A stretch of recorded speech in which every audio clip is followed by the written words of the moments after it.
Hi, here I am in the polytunnel. I've got some tomatoes here that I'm transplanting from the seed trays. You can just see that there. It's gardener's delight. So I've got a few going on the window ledge upstairs in the bedroom. I've got them going in these sort of incubators. They're quite good because they're not very big and they just fit on the window ledge nice. Won't cost very much. You can get them from these cheap Poundland type shops.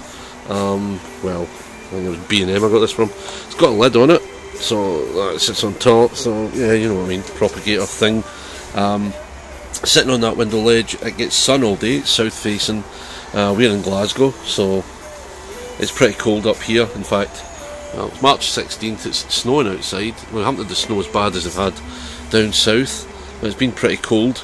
But we seem to have got a lot of sun over the last 2 weeks, which is good, because it has helped all this lot come up on the window ledge. You can just see that there. I've got some cayenne pepper and I've got some basil.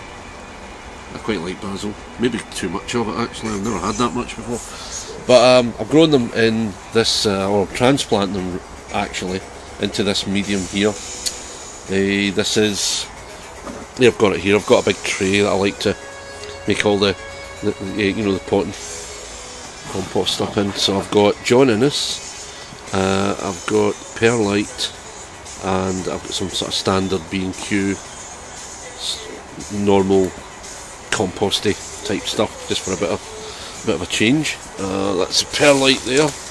Get in this bag. It's pretty dusty stuff, so you need to watch what you're doing when you're pouring that out. It's a habit of coming up and filling the entire room. So I'll do it outside, obviously.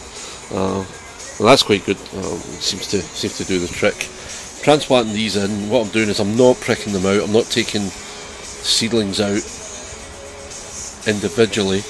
I'm taking them out in, you know, in the. You can probably notice some of them are only. Well, actually, you can't see it now, but some of the modules I've only got one. I've only got one plant in it. Now I know they say, yeah, you're meant to always plant two, but what the heck?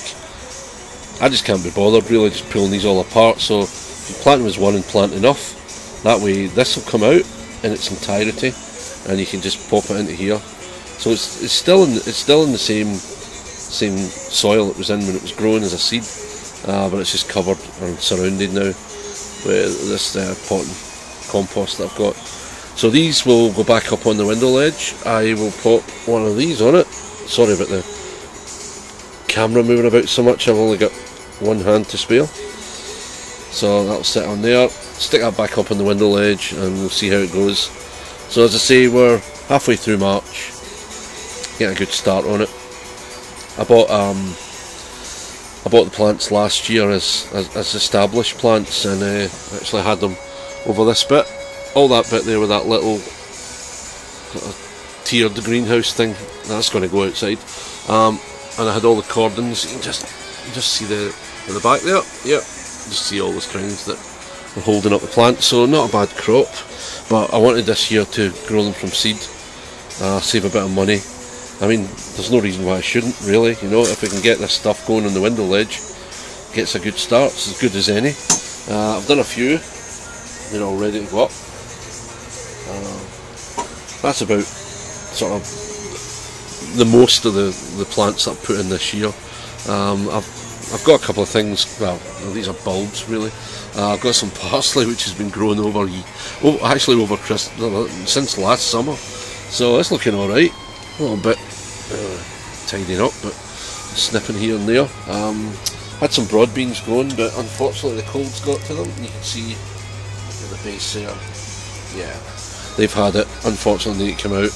And they've got some frost damage on top. Bit of a shame really. But apart from that, there's nothing else much happening here. I've got the beds ready to get, I don't know. Well, I had courgettes last year. I might grow a couple. But I think what I'm for is this year is a lot of tomatoes and purple sprouting broccoli. We're going to try that again outside. War against the slugs. Again, part 2. So yeah, so I can't really show you me potting these up because I've only got one hand and it'll just make a mess. So but you get the gist. So go and get some seeds. It's not too late now.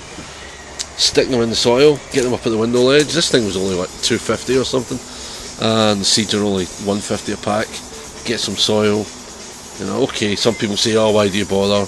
No, believe me, once you've grown your own tomatoes and eaten them, you don't really want to eat that rubbish from the supermarket, from Guatemala or Afghanistan or whatever. No, I don't think it's Afghanistan, I think more Argentina or Spain. I mean, you know, you can grow them here just as well. And as I say, we're just outside Glasgow. Okay, the weather's not very good, but you get a start on these. And even if you've got one of those little frames there, you know, you can grow it outside. The difficulty is keeping it warm, obviously, but you know, and it. Oh yeah, don't be sitting there going, oh yeah, he's got a big polytunnel. It's fine. This thing's frozen, so I've got a heater on just now, so it does take a bit of heating. But yeah, there we go. So catch up with you later. Bye.